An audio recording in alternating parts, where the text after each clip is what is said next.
Have you ever felt completely stuck, like you're staring at a blank canvas, and every idea you once had has just vanished? That was me, Alex.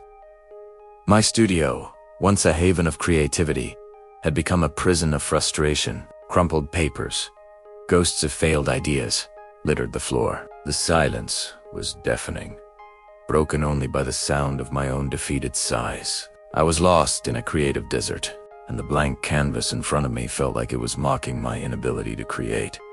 I had to get out. I needed air, something, anything to break this spell. I walked out of the darkness of my studio and into the light of a nearby park.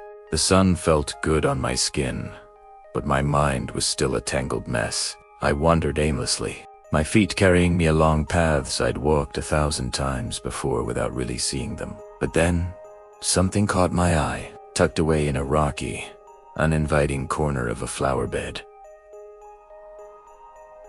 A single, vibrant flower was blooming. It was surrounded by jagged stones and dry earth, a place where nothing should have been able to grow. Yet, there it was, defiant and beautiful. An elderly gardener was gently tending to it, his hands weathered but his touch delicate. I found myself walking towards him, drawn by this small miracle. He looked up as I approached, a warm, knowing smile on his face. I must have looked as lost as I felt.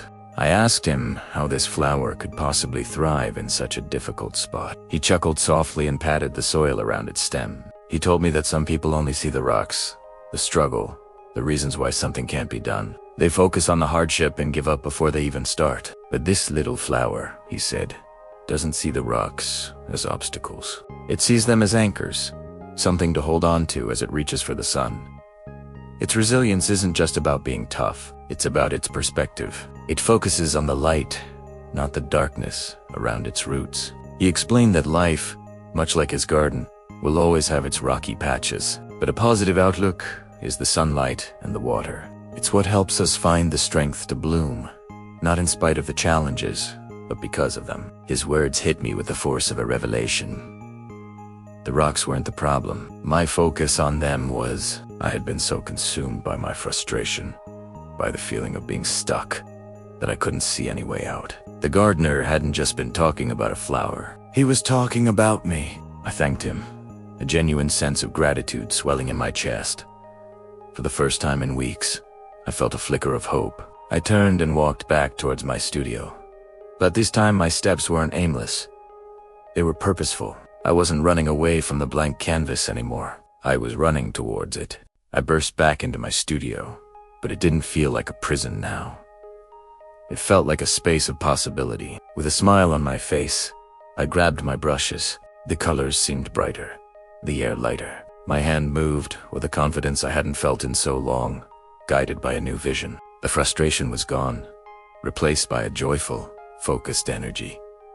Hours melted away, and when I finally stepped back, there it was, my masterpiece. It was a vibrant, dynamic painting, full of life and color. And right in the center, growing from a bed of dark, abstract shapes that represented my struggle, was the flower.